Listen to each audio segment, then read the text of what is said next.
Hello welcome guys, data spin channel को बहुत बहुत स्वागत है। तो आज हम बात करने वाले हैं हमारे एमपीपीएससी के फ्यूचर के बारे में, जो कि किसी को नहीं पता है, और हमारा प्लान भी क्या होना चाहिए ताकि हम एमपीपीएससी के साथ में और भी अपनी लाइफ सेट कर सकें। मतलब ऐसा ना हो कि हमारा अगर एमपीपीएससी ना निकले तो हम किसी वो घर के ना घाट के बचें, ये वाली सिचुएशन ना आए। इसके लिए आपको पहले से ही सतर्क हो जाना है। तो आपको आपकी एमपीपीएससी की तैयारी कैसे करनी है मैं तो आपको नहीं बता सकती हूँ, पर मैं आपको थोड़े से सजेशन दे सकती हूँ जिससे आपकी तैयारी और बेहतर हो सकती है।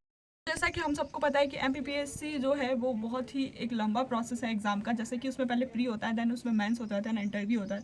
तो इस बीच में कई बार क्या होता है कि आपका प्री नहीं निकलता है, 2-3 साल भी आपको प्री निकालने में लग जाते हैं, जैसे कि मुझे लग रहा है अभी। तो इसमें आप 2-3-4 साल तैयारी में लगा देते हैं, फिर आपके पास कोई बैकअप में प्लान नहीं होता है। हो सकता है कभी कभी आपको ऐसा लगता हो कि मैं एमपीपीएससी नहीं कर पाऊँगा, तो फिर आप एकदम से फिर ऐसे आपको लगे कि नहीं मुझे कोई जॉब चाहिए। तो इसके लिए आपको पहले से तैयारी करके रखनी चाहिए ताकि आपका एग्ज़ाम ना निकले तो आप आगे क्या कर सकते हैं। जैसे कि आपने ग्रेजुएशन अगर किया हो और तो आप पोस्ट ग्रेजुएशन कर सकते हैं। जैसे मैंने इकोनॉमिक्स से पोस्ट ग्रेजुएशन कर रखा है, तो इन फ्यूचर में उसमें पीएचडी कर सकती हूँ, नेट का एग्ज़ाम दे सकती हूँ, सेट का एग्ज़ाम दे सकती हूँ। तो इसमें थोड़े से चांसेस होते हैं कि आप असिस्टेंट प्रोफेसर और इन सब टीचिंग वगैरह की लाइन में जा सकते हैं। तो ये भी एक बैकअप प्लान के तौर पे आप रख सकते हैं, जैसे कि मैंने रखा। बहुत समझदारी से मैंने इकोनॉमिक्स से वो किया मास्टर्स, तो अच्छा है, सब्जेक्ट भी इकोनॉमिक्स अच्छा है। तो ऐसे ही आप अपने किसी पसंदीदा सब्जेक्ट से मास्टर्स कर सकते हैं। और फिर अगर आप प्राइवेट जॉब टाइप कुछ करना चाहते हैं तो आप कंप्यूटर वगैरह की स्किल्स रखिए अच्छी खासी, आपको कहीं भी जॉब मिल सकती है किसी स्कूल में। और आजकल तो ऑनलाइन का सिस्टम है भाई, एडिटिंग, वीडियो एडिटिंग और इस तरीके की जॉब बहुत ज़्यादा चल रही हैं, आप ये सीख सकते हैं। ये भी आपको पार्ट टाइम जॉब मिल सकती है इसमें आराम से।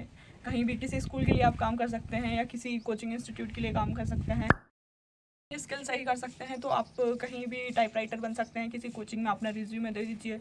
आप इंदौर में रहते हैं तो आप अपना खर्चा खुद निकाल सकते हैं इन सब चीज़ों से। अब जैसे मैं तो एक फैमिली में रहती हूँ, तो मेरा खर्चा मेरे घर वाले अभी उठा लेते हैं। तो हालांकि ये बेहद शर्म की बात है, लेकिन मेरी छोटी बहन अर्निंग करती है, मेरी बड़ी बहन भी अर्निंग करती है, तो वो लोग मेरा खर्चा उठा लेते हैं। तो अभी मैं दूसरों के टुकड़ों पे पल रही हूँ, लेकिन बहुत जल्दी मैं अपना खुद का भी कुछ करूँगी। अगर एग्ज़ाम नहीं भी निकलेगा तो भी मैं कुछ ना कुछ कर लूँगी, इतना मुझे अपने पे खुद पे भरोसा है। तो आप भी इस तरीके की बैकअप प्लान बना के रखें। ये ना सोचें कि हम तो लड़की हैं तो हमारी शादी हो जाएगी तो हमारा हस्बैंड हमारे खर्चा उठा लेगा।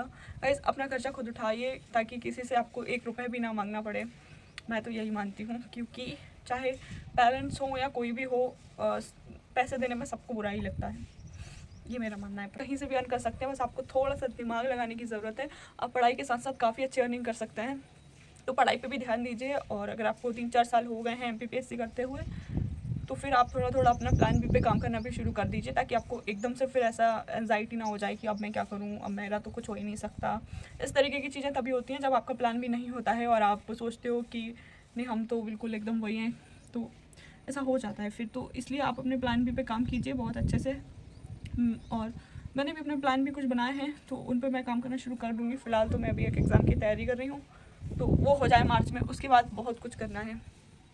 इस एमपीपीएससी जो है ना, उसमें सिर्फ 158 वैकेंसीज आई हैं। तो अब 158 वैकेंसीज में क्या ही होगा, आप खुद बताइए कितने बच्चों का सिलेक्शन हो सकता है।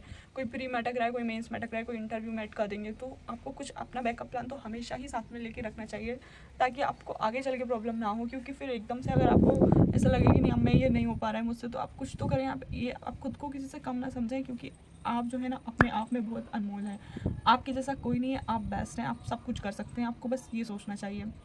आपको ये नहीं सोचना है कि अगर ये एक एग्ज़ाम नहीं निकल रहा है तो आप लाइफ में कुछ नहीं कर सकते, आप अर्न नहीं कर सकते, आप अच्छी लाइफ नहीं जी सकते।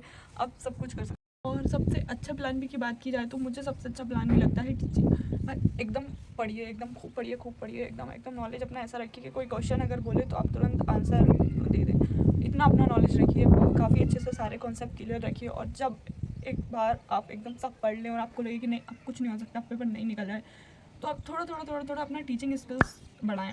क्योंकि जब कुछ काम नहीं आएगा तब आप कहीं भी टीचिंग कर सकते हैं। ज़रूरी नहीं है कि आप किसी स्कूल में ही पढ़ाएं, आप अपना खुद का कोचिंग इंस्टीट्यूट खोल सकते हैं आगे चल के, अभी नहीं, थोड़ा बड़े होकर। तो आप अच्छे से, मतलब अपना अगर आपका नॉलेज सही रहेगा तो आप किसी को सही नॉलेज दें। मतलब ऐसा नहीं है कि आप कुछ भी पढ़ा रहे हैं आप गलत पढ़ा देंगे, क्योंकि वो नहीं होता है। अपना टीचिंग स्किल ऐसा रखिए कि अगर आप 4 बच्चों को बैठ के पढ़ा रहे हैं तो 4 को आपकी बात समझ आनी चाहिए। इस तरीके का आपका स्किल होना चाहिए। तो ये टीचिंग भी एक अच्छी प्लान भी में काम कर सकता है। अगर आपका पर्सनालिटी अच्छा है, आप बोल अच्छा सकते हैं, आप समझाने का वो रखते हैं टैलेंट, तो इसको भी आप प्लान भी में ऐड कर सकते हैं। काफ़ी अच्छा कोचिंग अपने साथ सकते हैं। MPPSC की कोचिंग खोल लीजिएगा, कुछ नहीं होता गाइस, सब यही करते हैं। जो सिलेक्ट नहीं होते हैं वो टीचर बन जाते हैं, और वो काफ़ी अच्छे टीचर बनते हैं क्योंकि उन्होंने मेहनत की होती है। और पढ़ाई कभी भी बेकार नहीं जाती है, ये तो मैं हमेशा से बोलती हूँ। पढ़ाई कभी भी बेकार नहीं जाएगी। अगर आप कुछ नहीं कर पाएंगे तो आप टीचिंग कर लेंगे, क्योंकि अगर आपने पढ़ा होगा तो नहीं पढ़ा होगा तो फिर तो राम जी जाने आपका क्या होगा भाई। तो वीडियो कैसा लगा, वीडियो को लाइक कर दीजिए, चैनल को सब्सक्राइब कर लीजिए जल्दी से, और अच्छे कमेंट कर दीजिए। Thank you.